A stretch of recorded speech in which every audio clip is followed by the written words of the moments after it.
గురుగారు క్రోధినామ సంవత్సరంలో కన్య రాశి వారికి ఆదాయము, వ్యయము, రాజపూజం, అవమానం ఏ విధంగా ఉండబోతుంది?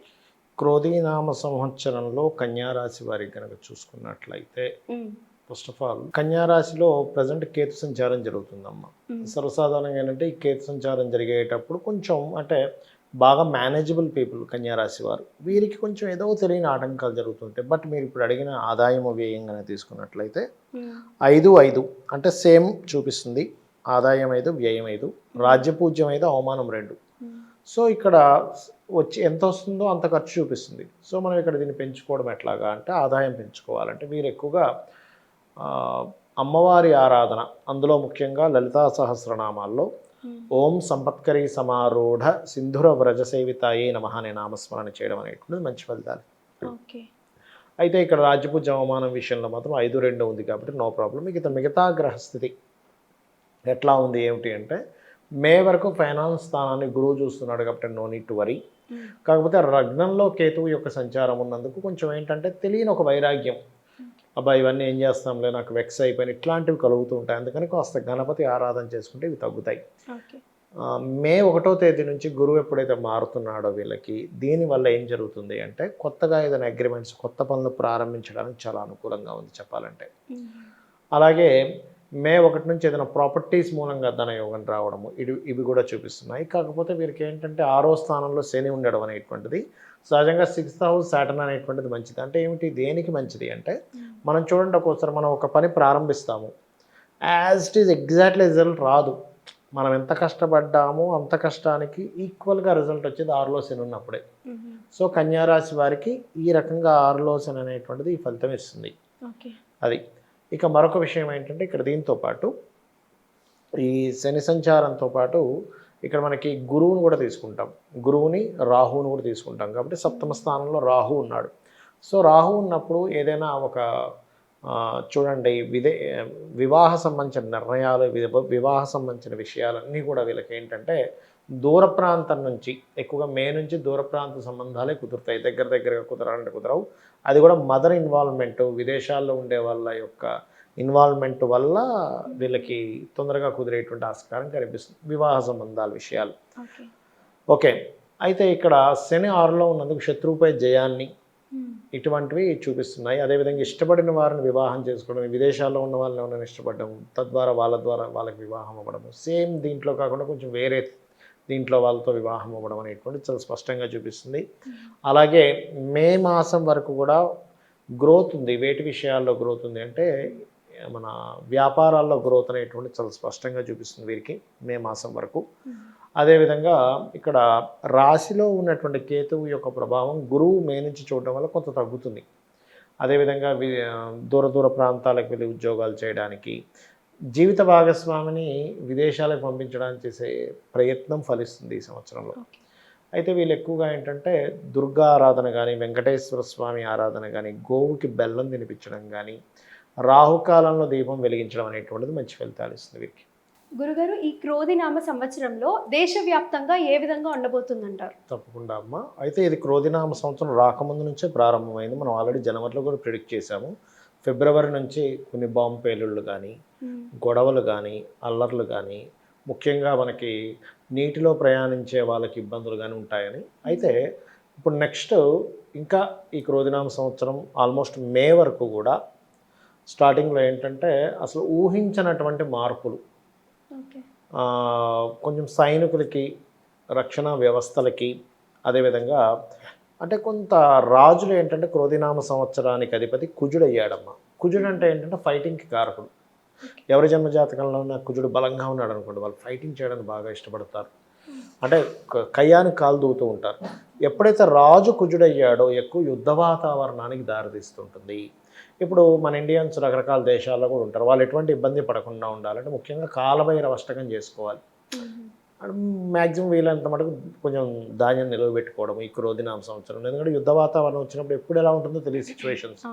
అందుకని కొంచెం ఇటువంటి జాగ్రత్తలు తీసుకోవాలి. అంటే ఫైటింగ్కి ఎక్కువగా ప్రాధాన్యత ఉంటూ ఉంటుంది, గొడవలకు ఎక్కువ ప్రాధాన్యత ఉంటూ ఉంటుంది. అంటే ఏదైనా సరే మత కల్లోలాలు, ఘర్షణలు మనం ఒకటి ఊహిస్తాం లాస్ట్ వరకు ఇలా జరుగుతుందేమో అని.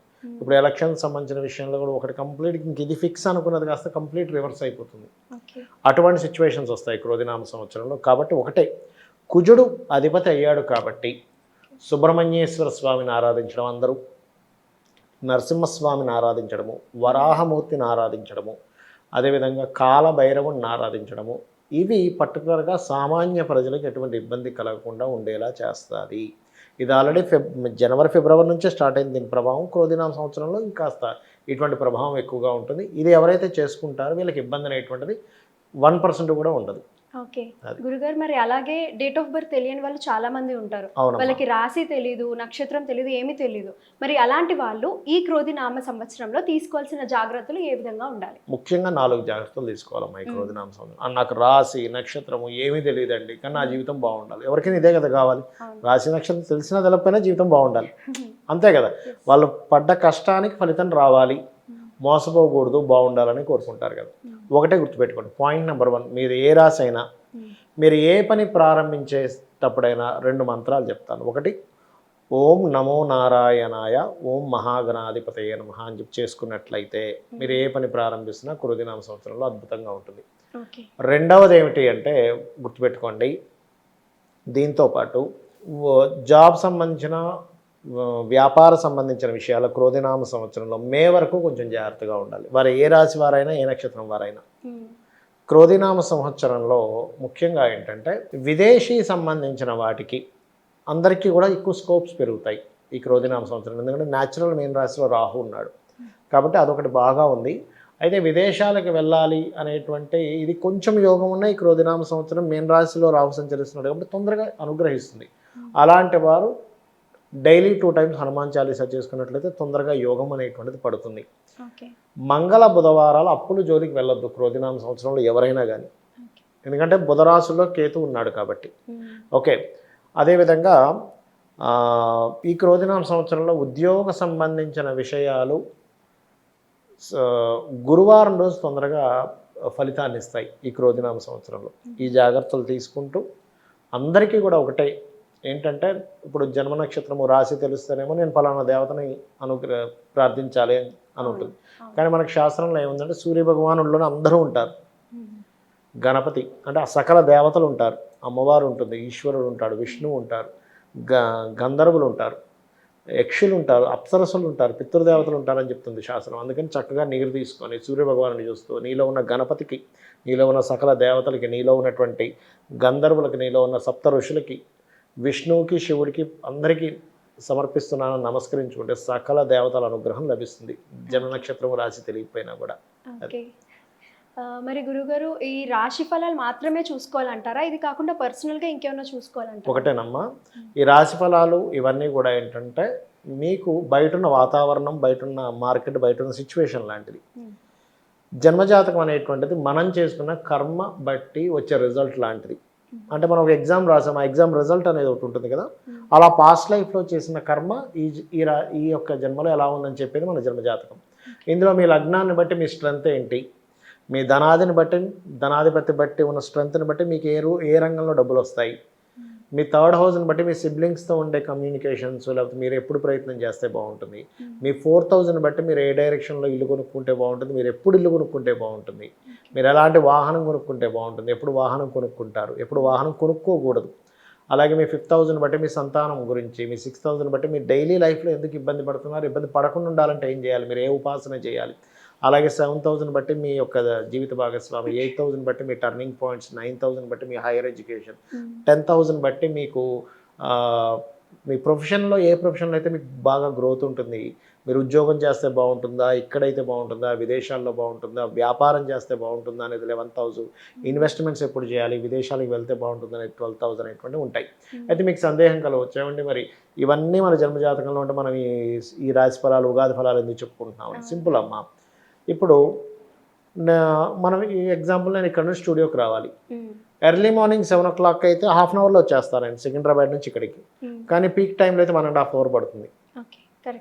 అవునా? అంటే ఏంటి, బయట ఉండే వాతావరణం కూడా నేను ఉండే ప్రయాణాన్ని డిసైడ్ చేస్తుంది. నేను నా కారులో నేను స్పీడ్గా వచ్చినా కూడా ఏంటి ట్రాఫిక్ జామ్ ఉంటే రాలేను. అది ఎలాగో ఒక ప్రోడక్ట్ అమ్ముడుపోవాలంటే బయట ఉన్న మార్కెట్ కూడా దానికి ఉంటే ఎలా అయితే అమ్ముడుపోతుందో మనం తీసుకునే నిర్ణయాలు బయట ఉండే పరిస్థితులు అనేవి కలిసి ఉంటాయి. అందుకని బయట ఉండే పరిస్థితులు ఇలా ఉన్నాయి కాబట్టి నువ్వు ఇలా ఉండని చెప్పేది గోచార ఫలితం. ఓకే. సో దీన్ని మిళితం చేసి చూసుకుంటే మనకి సక్సెస్ అనేటువంటిది ఉంటుంది. రాశి ఫలాల విషయంలో ఎన్నో వివరాలు మాకు చెప్పారు గురుగారు. చాలా సంతోషం. శ్రీమాత్రే నమః.